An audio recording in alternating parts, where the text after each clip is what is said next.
चलिए मंच की व्यवस्था जो लोग देख रहे हैं प्लीज़ यहाँ पे 4 टेबल्स लगा दें और साथ ही साथ हम लोग आगे की सत्र की तरफ बढ़ते हैं। और हमारे साथ डाइस पे हैं एपी माहेश्वरी जी, फुरकान साहब और मानव प्रकाश और मैं अनामिका श्रीवास्तव। हम सब एक विषय को जिसके चर्चा आपके साथ करेंगे वो आनंद माहेश्वरी जी का एक बहुत लंबा अनुभव है। उत्तर प्रदेश के विभिन्न भाषा भाषी क्षेत्रों में आप रहे हैं और क्षेत्रीय भाषाओं से उनकी वाकफियत बहुत करीब से रही है और भाषा बोली के लोग कैसे हैं, क्या हैं और उनका साहित्य कहाँ है, कितना है, किन लोगों तक पहुँच रहा है, इससे आप बहुत करीब से वाकिफ़ हैं।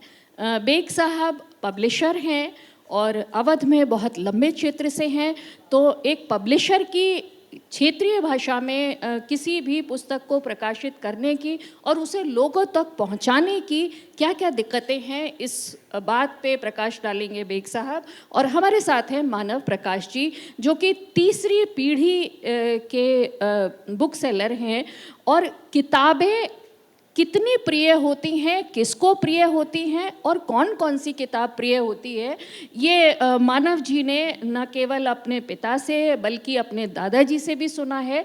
तो ये जो 3 पीढ़ी का अनुभव है किताबों की दुनिया का, ये आज आपके सामने है। तो हमारा जो विषय है challenges before the publication in regional languages. अब अगर पहली बात मैं कहूँ कि जो क्षेत्रीय भाषाएं हैं उन क्षेत्रीय भाषाओं में अगर मैं 2 पुस्तकों का नाम लूँ, ये अवध का क्षेत्र है, ब्रज के क्षेत्र से भी, बुंदेली के क्षेत्र से भी और भोजपुरी के भी क्षेत्र से मैं कुछ किताबों के नाम लूँगी। दुनिया में क्षेत्रीय भाषा जिसे हम कहते हैं और वो अवधी है, तो उसकी करोड़ों करोड़ों प्रतियां बिकने वाली एकमात्र पुस्तक है रामचरितमानस। और बिना विज्ञापन के, बिना किसी प्रचार प्रसार के वो पुस्तक बिक रही है और अनेक भाषाओं में उसका अनुवाद हो चुका है और उन अनेक भाषाओं में भी उसकी लाखों प्रतियां बिकती हैं। दूसरी एक पुस्तक जिन लोगों की अवध से वाकफियत थोड़ी सी पुरानी है वो है रमई काका की बौछार। रमई काका की बौछार जो पुस्तक है वो कविता की किताब है और बौछार पुस्तक का अभी आल्हा के एक बहुत वरिष्ठ गायक हैं रामरथ, वो मेरे पास एक वो बिल्कुल छोटी सी पतली सी किताब है और उसका वो किताब शायद मेरे ख्याल से 50 साल या 52 साल पुराना एडिशन था और वो बौछार का 10वां एडिशन था। और बौछार का भी कोई प्रचार प्रसार नहीं हुआ था। रमई काका आकाशवाणी में स्टॉक कैरेक्टर थे, एक बहुत जाने माने कवि थे, बहरे बाबा उनका नाटक था जो मतलब मैं ये कहूँ कि उत्तर भारत क्या पूरे भारत और सीलोन और अन्य चैनलों के माध्यम से वो विदेश में भी बहुत लोकप्रिय था। बौछार की कोई पब्लिसिटी नहीं हुई और मेरे पास कोई ऑथेंटिक रिकॉर्ड नहीं है, लेकिन बौछार की जब एक उसकी पब्लिकेशन होता था एक एडिशन का, तो 500 से कम प्रतियां नहीं छपती थीं। और आज से 60-70 साल पहले आप अगर ये माने कि शिक्षा कितनी थी, कितने लोग किताब लेकर पढ़ते थे, तो उस दौर में 500 किताबों का संस्करण तुरंत बिक जाए, ये एक आप इसे सफलता कहें या आप ये कह लें कि पुस्तक की लोकप्रियता थी। तो एक जो पहली बात है, मैं फुरकान साहब से एज ए पब्लिशर बात शुरू करूंगी कि एक पब्लिशर के तौर पे ये 2 पुस्तकों की और सूरदास की किताब, सूर के दोहे की किताब ब्रज में, बुंदेले में ईसुरी की किताब, भोजपुरी में महेंद्र मिसिर की किताब, ये वो पुस्तकें हैं जिनको एक मानक के तौर पे हम जिन 4 क्षेत्रीय भाषाओं की चर्चा कर रहे हैं, ये पुस्तकें महेंद्र मिसिर की अभी गोरखपुर में जो किताब मेरे पास आई थी, वो भी संभवतः 7वां या 8वां एडिशन था। तो मैं फुरकान साहब से कहूँगी कि आप बताएं कि आज की नई पीढ़ी के सामने और आज के दौर में क्षेत्रीय भाषाओं के पब्लिकेशन की क्या समस्याएं हैं और उसे हम कैसे दूर करें। पहले तो हम अक्षय फाउंडेशन के बहुत शुक्रगुजार हैं और आपके मैडम कनक रेखा जी के कि हम लोगों को इनवाइट करा और इससे संबंधित जो बातें हैं उस पर बोलने के लिए रोशनी डाली कम से कम।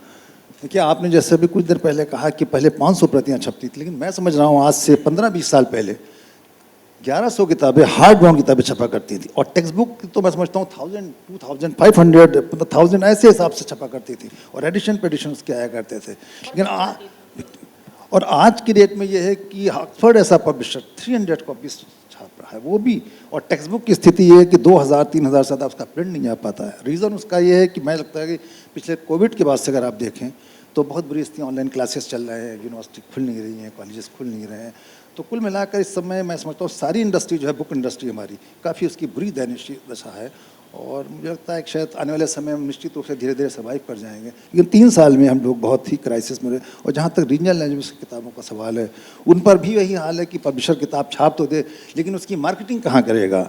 जो हमारे 2-3 फाउंडेशन थे जहाँ पर हम किताबें बल्क में परचेज मतलब सप्लाई करते थे और वो परचेज करते थे किताबें, जो पूरा यूपी भर में जितनी पब्लिक डिस्ट्रिक्ट लाइब्रेरीज थी वहाँ पर वो सप्लाई करते थे। तो इस तरह से किताबों का जो आप किताब लिखती हैं उसका प्रमोशन तमाम जगह पर, देहात से लेकर शहर, जितनी लाइब्रेरी समय होता, तो वो मैं समझता हूँ 3 साल से बंद रहा कोविड में। उसकी वजह से भी हमारी किताबों का काफ़ी सर्कुलेशन जो है, और सबसे बड़ा मैं समझता हूँ जो रीजनल लैंग्वेज किताबें हैं उनका जो प्रमोशन है वो फाउंडेशन के माध्यम से या हमारे स्टेट गवर्नमेंट जो परचेज करती है उससे होता था। खैर आज तो रमज़ान का ज़माना है, उससे बहुत किताबों का प्रमोशन हो रहा है, लेकिन कहीं ना कहीं मुझे लग रहा है पिछले 3-4 सालों में काफ़ी गिरावट आई है बुक इंडस्ट्री में। बच्चों में भी पढ़ने के लिए मुझे लगता है शायद कम है।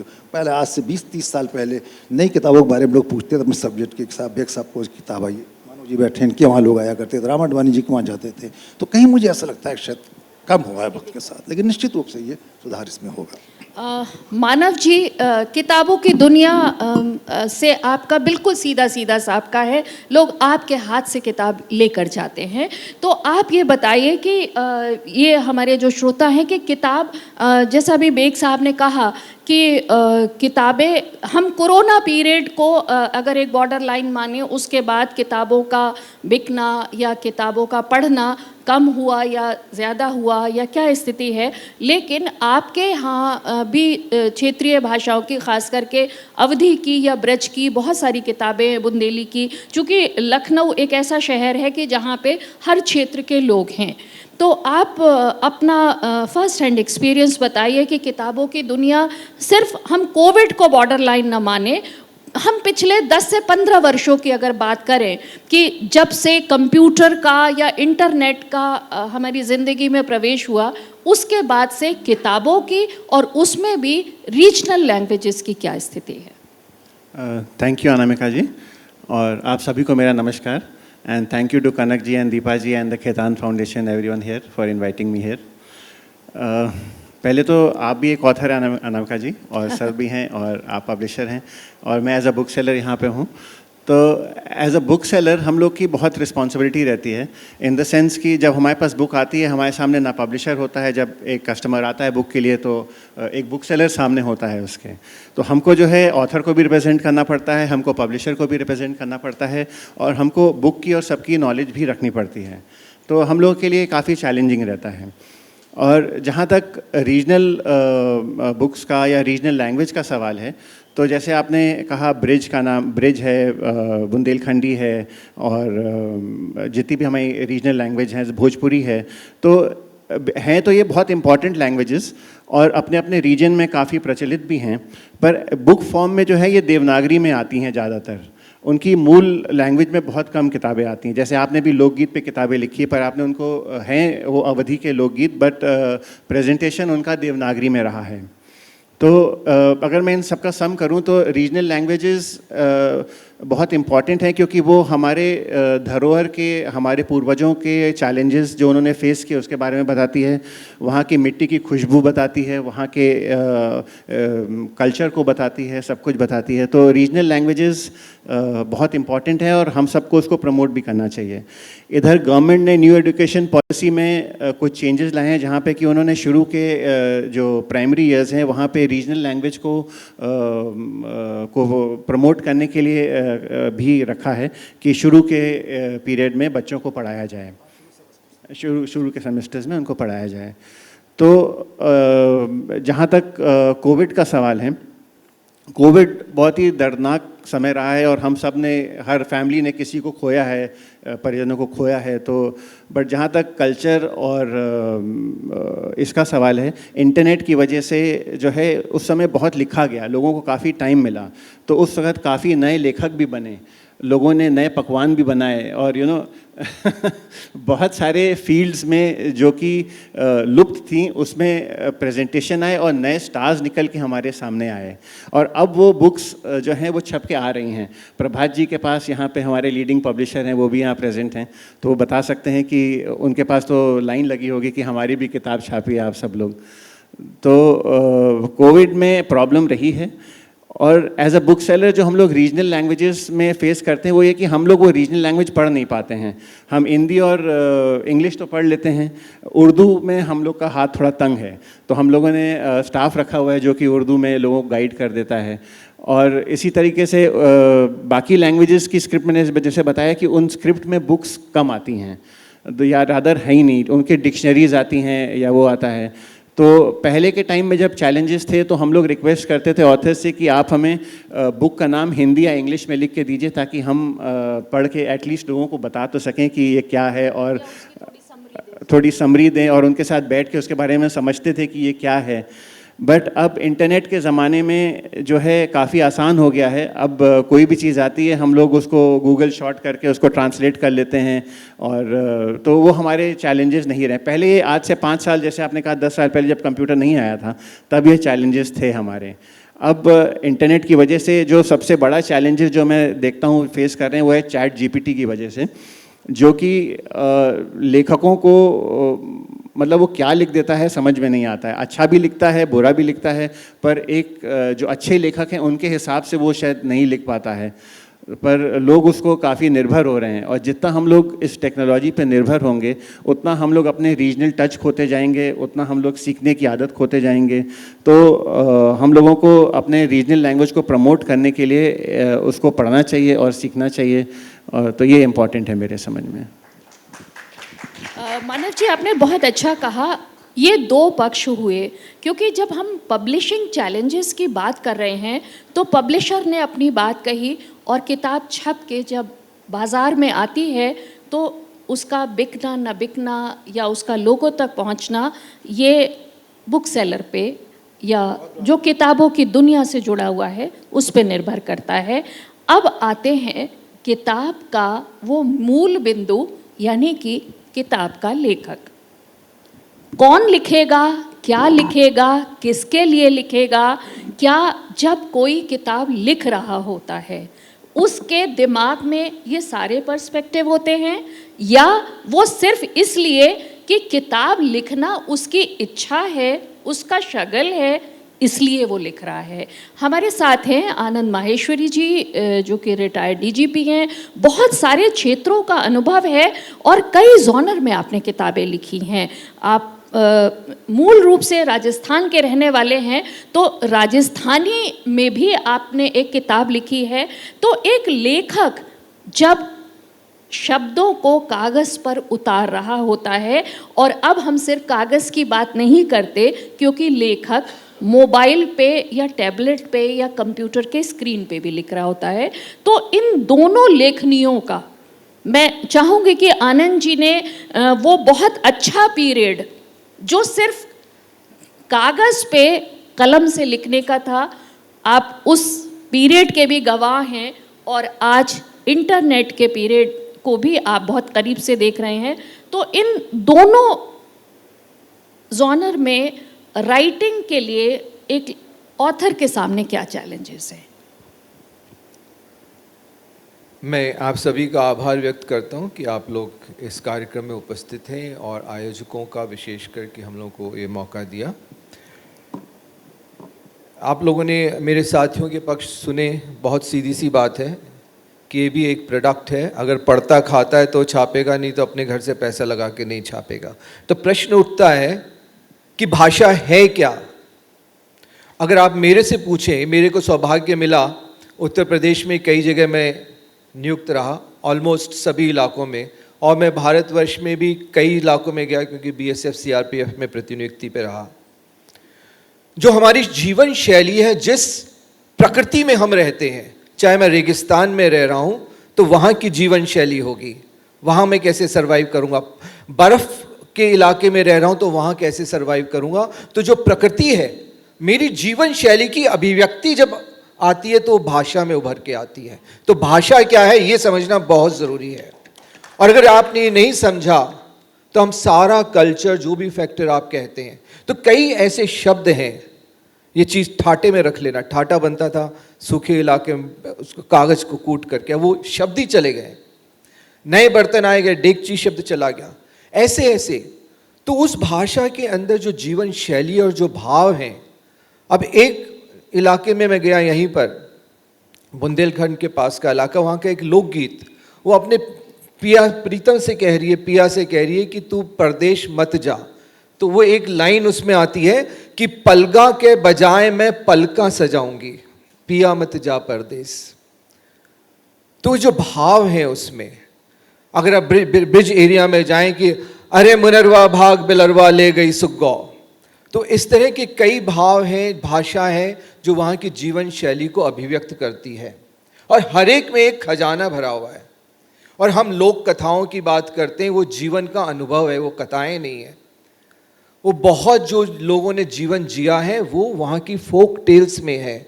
और जो छोटी छोटी चीज़ें हमारी दादी वो कहानियों में हमें समझा जाती थी, नानी, वो फोक टेल्स में है। तो वो खजाना जो इन कथाओं में है। अब होता क्या है कि जीवन शैली कैसे बदली कि हमने घर से निकलना बंद कर दिया, सारी चीज़ इस पे है, एसी में रहेंगे, बाहर जाएंगे नहीं, खाना भी परिवर्तित हो गया।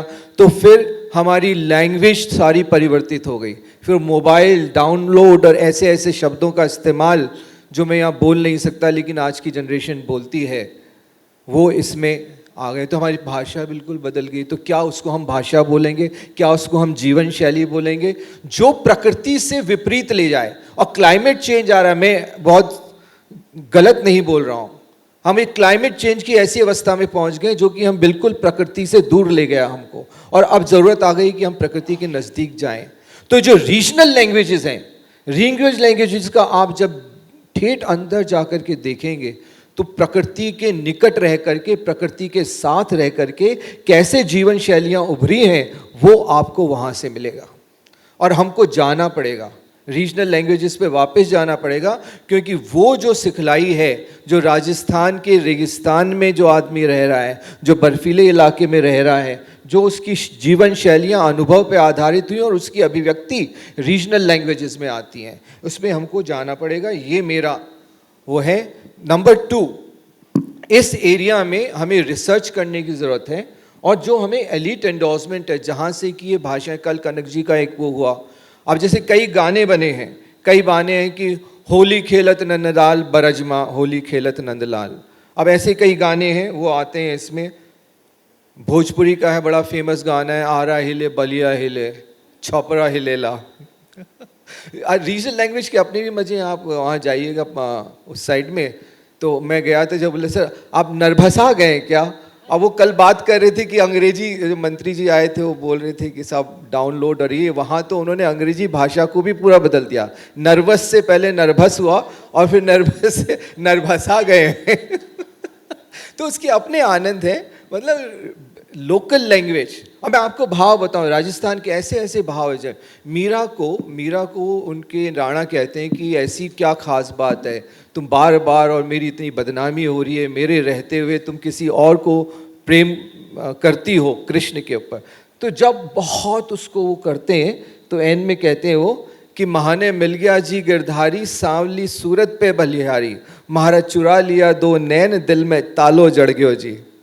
ना ये इस तरह के जो भाव आते हैं, अगर इस चीज़ को आप प्रोपोगेट करें, लोगों को मालूम पड़ेगा। सबसे बड़ा उदाहरण मैं बताता हूँ, हमारे दिल्ली में दोस्त हैं जो उर्दू नहीं समझते, लेकिन उन्होंने गालिब की ट्रांसलेटेड वर्जन इंग्लिश में पढ़ा, और जिसको रोमन इंग्लिश कहते हैं उसमें पूरा शेर पोड़ देंगे, दिले नादान तुझे हुआ क्या है। वो उर्दू नहीं पढ़ेंगे, हिंदी नहीं पढ़ेंगे, लेकिन वो रोमन इंग्लिश में पूरे शेर उन्हें याद है।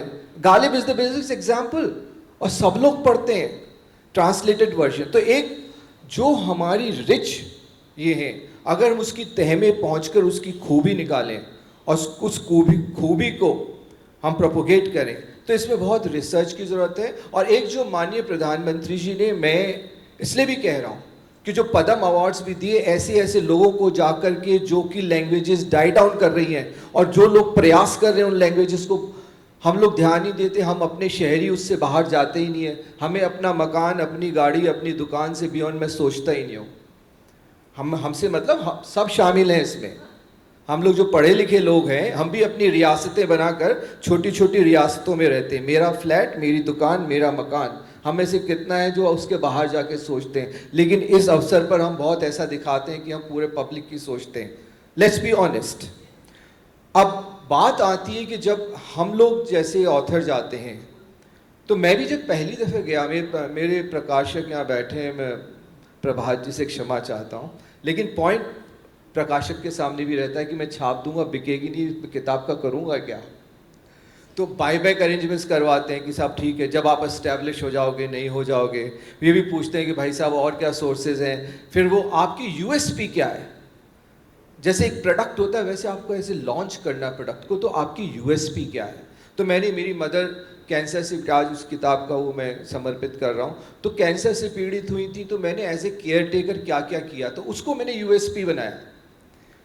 यहाँ पर ये शिवानी जी हमारी पड़ोसी थी, तो शिवानी जी ने कहा कि आप क्यों नहीं लिखते हो। मैंने कहा मेरे को क्या मालूम मैं कैसे लिखना है। बोले आप पे तो बहुत कहानियाँ हैं। मैं कहा कौन सी कहानी। बोले आपने इतने इन्वेस्टिगेशन करते हो, मतलब मर्डर से लेके, बलात्कार से लेकर के, और चोरी डकैती, हर एक के जीवन में घुसते हैं आप, इन्वेस्टिगेशन करते हुए, इतनी कहानियाँ हैं। तो मैंने लिखना शुरू किया, और मेरी पहली किताब इन्होंने छापी, प्रभात जी ने यहाँ बैठे हुए हैं, अटल जी ने उसका वो किया था, विमोचन, पहली दफ़े। लेकिन मैं बता रहा हूँ कि कुछ एलीट एंडोर्समेंट कराना पड़ता है, कुछ उसमें यूएसपी लानी पड़ती है। तो लेखक को भी, जो कि रीजनल लैंग्वेजेस के हैं, उनको तह में जा कर के अपनी उसकी ब्यूटी को निकाल के लाएं कि हमारा क्या पॉजिटिव है, फिर हमारा क्लाइंटेल क्या होगा, उसका यूएसपी क्या होगा, अगर करके। और दूसरा है कि थोड़ा सरकार को भी, और पूरे जो एलीट लोग हैं, जैसे फिल्म इंडस्ट्री के लोग हैं, जो वेल टू प्लेस लोग हैं, वो एंडोर्स कर देते हैं कि हाँ भाई है, तो भी उससे बढ़ता है। तो एक ये समविष्ट प्रयास होना होगा, ये मैं इस अवसर पे कहना चाहूँगा। अभी माहेश्वरी जी ने कहा कि हम नरभसाएंगे। मैंने 2017 से 2021 तक गोरखपुर की हर हफ्ते यात्रा की, और वॉल्वो में अक्सर जाती थी, या गाड़ी से जब जाती थी तो रास्ते में तो ये पूरा जो भोजपुरी का क्षेत्र है, और उसमें भोजपुरी की बहुत सारी बातें। तो कहे पीछे से आवाज़ आ रही है, अरे एशिया गाड़ी में जाइत है, एशिया गाड़ी में जाइत है। अब दूर से हो सकता है किसी को एशिया लगे कि एशिया में, एशिया को एशिया कहा जा रहा है, लेकिन ये जो हमारे शब्दावली है और हमारे बाकी आसपास का माहौल है और बाकी चीज़ें हैं। आज प्रभा खेतान फाउंडेशन ने ये जो इनिशिएटिव लिया है कि हम क्षेत्रीय भाषाओं को, आज हम भी एक एयर कंडीशन शानदार होटल में बैठ के और क्षेत्रीय भाषा पे चर्चा कर रहे हैं। तो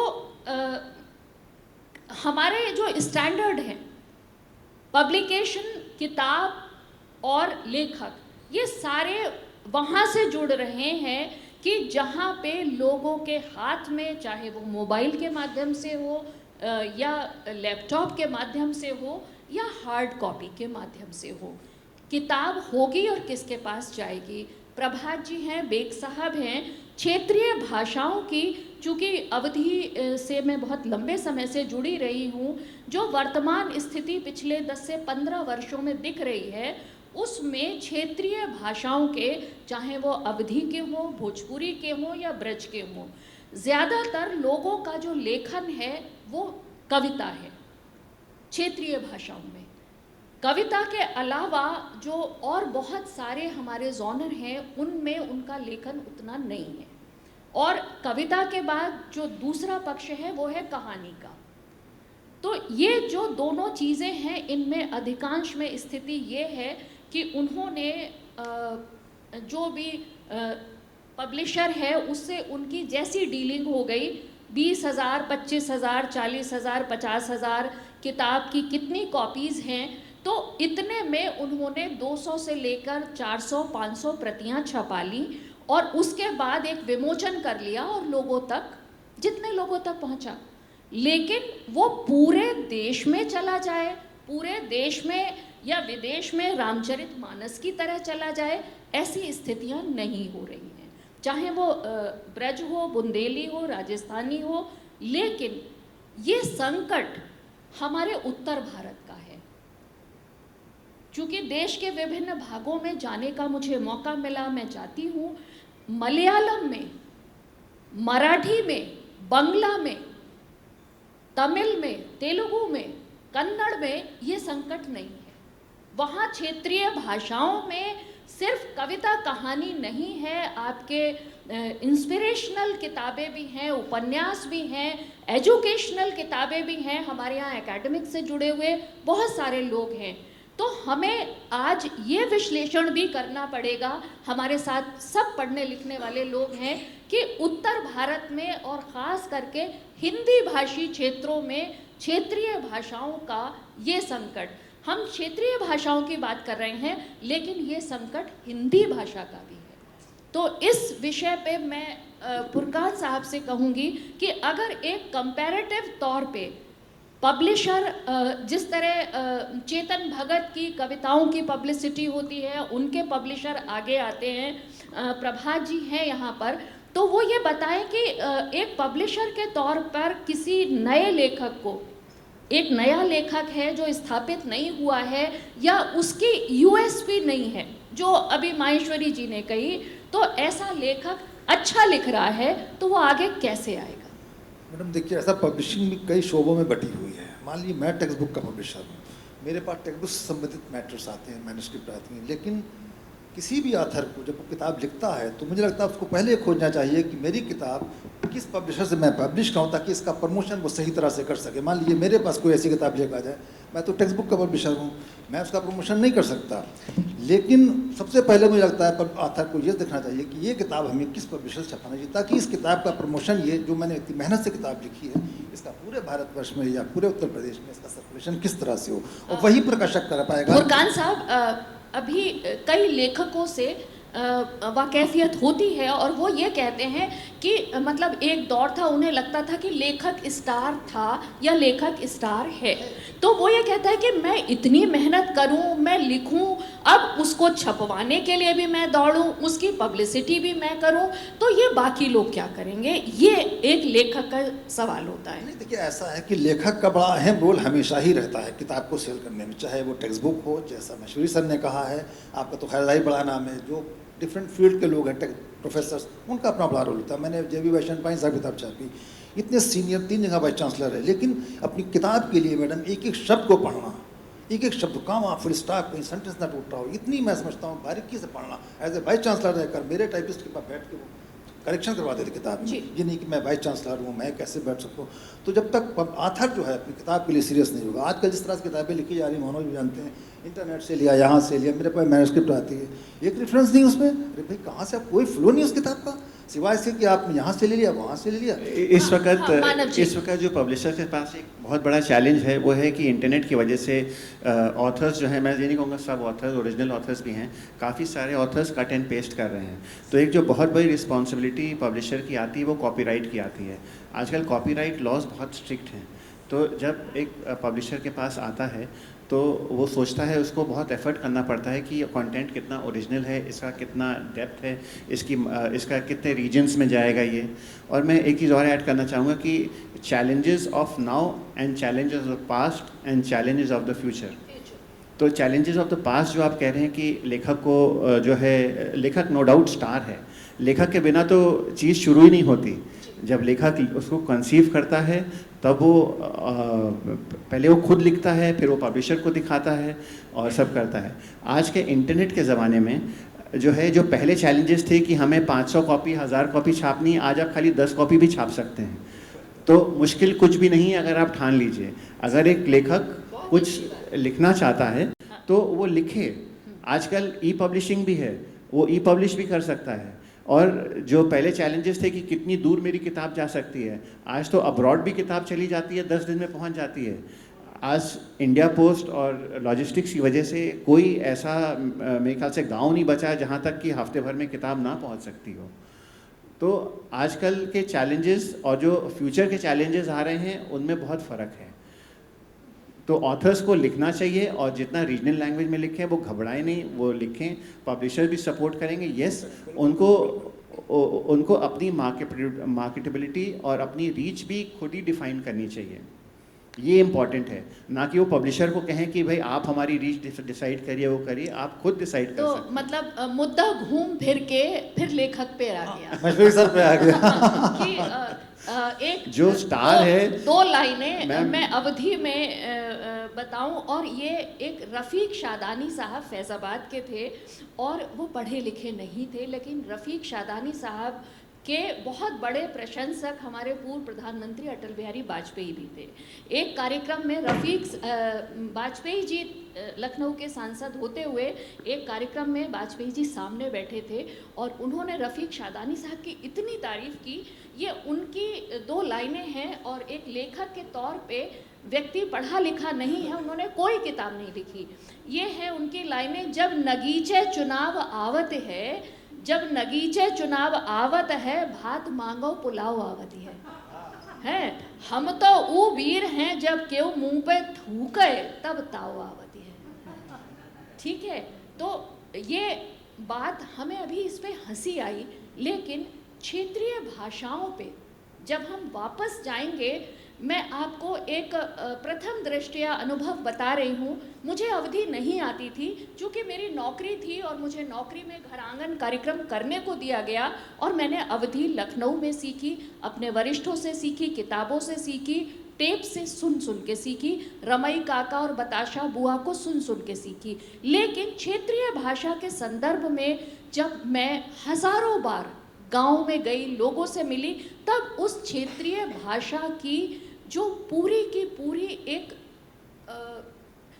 ये कह लीजिए कि जो सोना, जो हीरे, जो जवाहरात उस क्षेत्रीय भाषा में हैं, शायद आपको, हाँ, अंग्रेज़ी अपने तौर पर है, आपके व्यवसाय या व्यापार की भाषा हो सकती है, लेकिन उस क्षेत्रीय भाषा की क्षेत्रीयता को जो मेरा एक प्रथम दृष्टया अनुभव है मीडिया के माध्यम से या लिखने के माध्यम से, वो यही है कि जब हम पढ़े लिखे लोग क्षेत्रीय भाषा को अपने पूरे व्यक्तित्व का हिस्सा बना लेंगे, तब हम क्षेत्रीय भाषाओं को जिंदा कर पाएंगे। और मैं बतौर लेखक मैं माहेश्वरी जी से एक बार फिर इस बात को कंफर्म कराना चाहूँगी कि क्या क्षेत्रीय भाषाएं जब पढ़े लिखे लोगों के बीच जाके, जैसे एक पंजाबी, एक मलयाली, एक बंगाली अगर एयरपोर्ट पे होता है या विदेश में होता है, वो अपनी क्षेत्रीय भाषा में बात करता है, अपने बच्चों से उसी में जीता है, उसी में खाता है, उसी में सोता है, क्या अगर ये परिस्थितियाँ वापस आ जाएं तो पब्लिकेशन तो बहुत दूर की चीज़ है, बहुत पास की चीज़ की उस भाषा का प्रयोग, और जब भाषा का प्रयोग होगा तो बाकी चीज़ें भी सामने आएंगी। ये अभी तक की डिस्कशन से 2 चीज़ आई जो मानव ने भी बताई। ये बात तो सही है कि आपके प्रोडक्ट में दम होना चाहिए।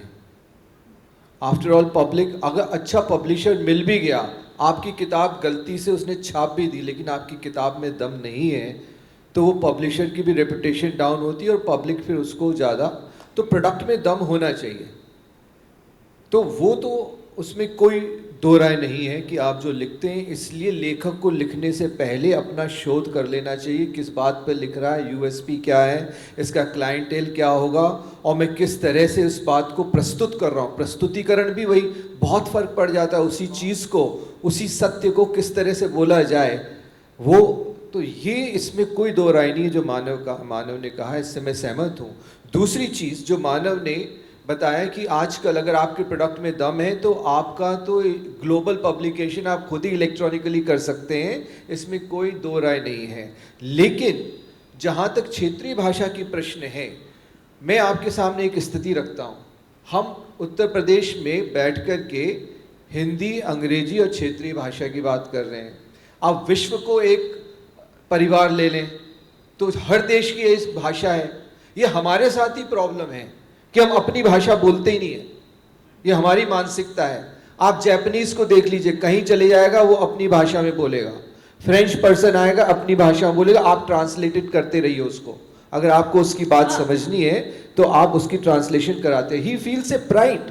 ये हम लोगों को प्रॉब्लम ये है कि हम ये बच्चे को बचपन से कहते हैं तू कैथोलिक स्कूल में पढ़ तो ही है, उसके पीछे पढ़ पढ़ के तू वो ब्यूटी बट प्यूटी पट वाली जो कल बात कह रहे थे, हम क्यों नहीं इसमें लेते हैं कि भाई हाँ, कि भाई ठीक है, मैं राजस्थान का हूँ, मैं अभी भी पढ़ता हूँ, अभी भी राजस्थानी कोई मुझे कहता है कि आप कुछ बोलिए, कुछ करिए, तो मैं कई जगह अपनी भाषा में बात करता हूँ। Should feel pride of it.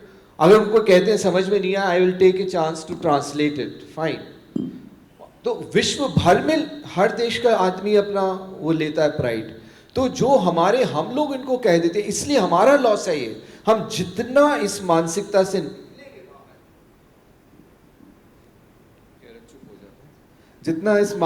से निकलेंगे, तो मेरा तो यही प्रश्न है। मैं तो राजस्थान में भी आप देखिए, मतलब वहाँ जहाँ भी जाओगे आपने देखे, मैं राजस्थान के उदाहरण, पधारो सा, खम्मा घड़ी, it become famous because they are so sweet.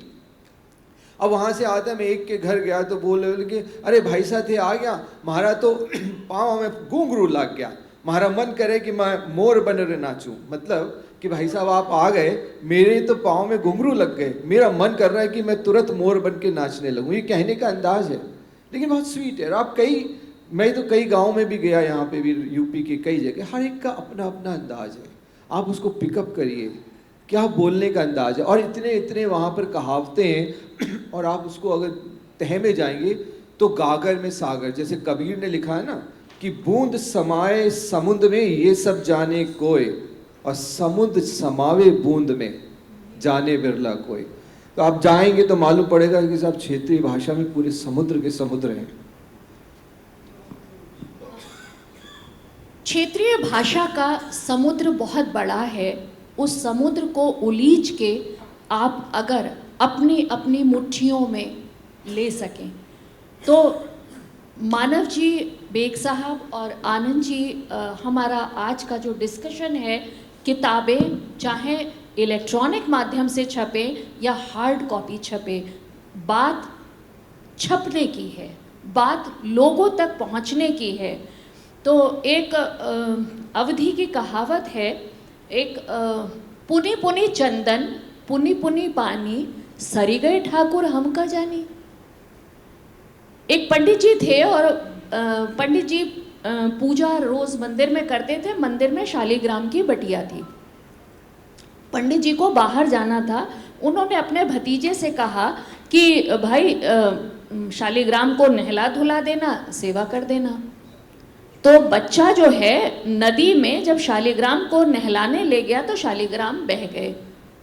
डर के मारे बच्चे को लगा कि अब तो काका आएंगे तो उसकी पिटाई होगी। तो जब वो लौट के आए तो वहाँ पे उन्होंने देखा कि शालिग्राम जैसी एक कोई चीज़ रखी है और वो फट गई है। वो था एक जामुन बड़ा सा।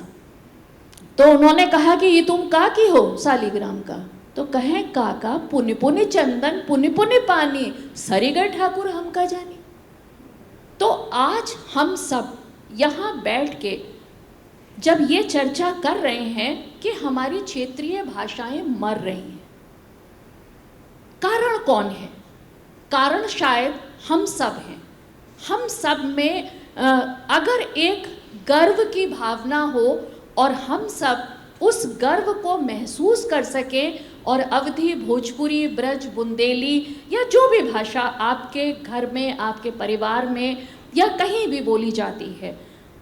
और कल का जो सत्र था फिल्म का, जिसमें ये चर्चा हुई कि हम क्षेत्रीय भाषाएं, हमारे सिर्फ कुछ शब्द आते हैं।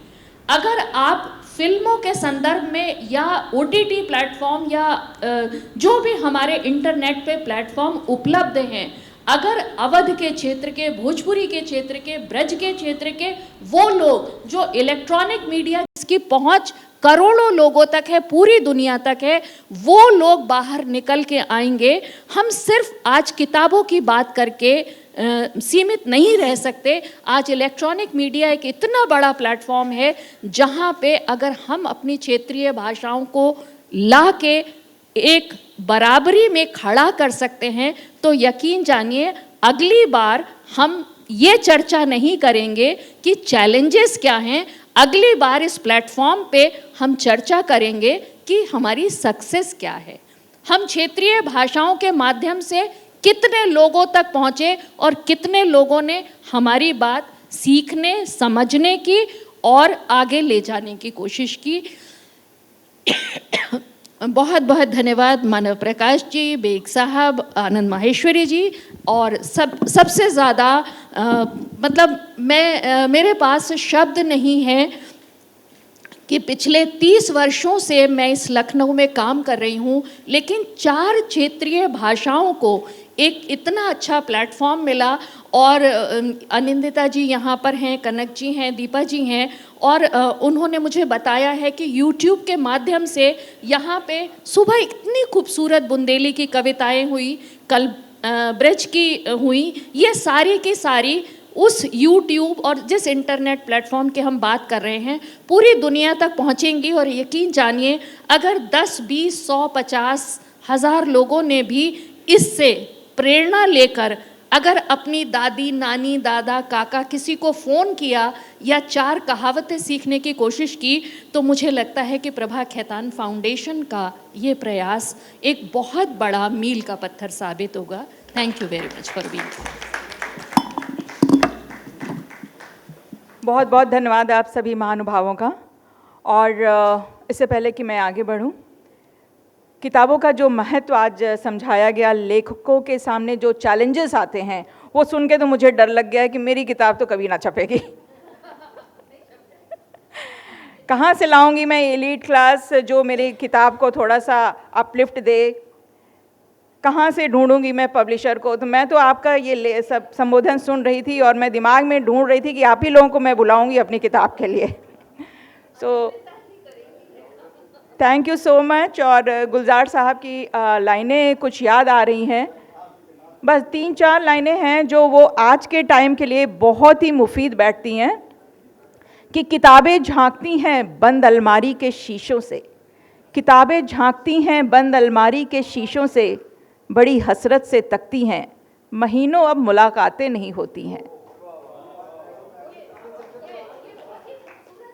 ये गुलजार साहब की लिखी किताबें हैं और आज के टाइम के लिए एकदम मुफीद हैं कि किताबें झांकती हैं बंद अलमारी के शीशों से, बड़ी हसरत से तकती हैं, महीनों अब मुलाकातें नहीं होती।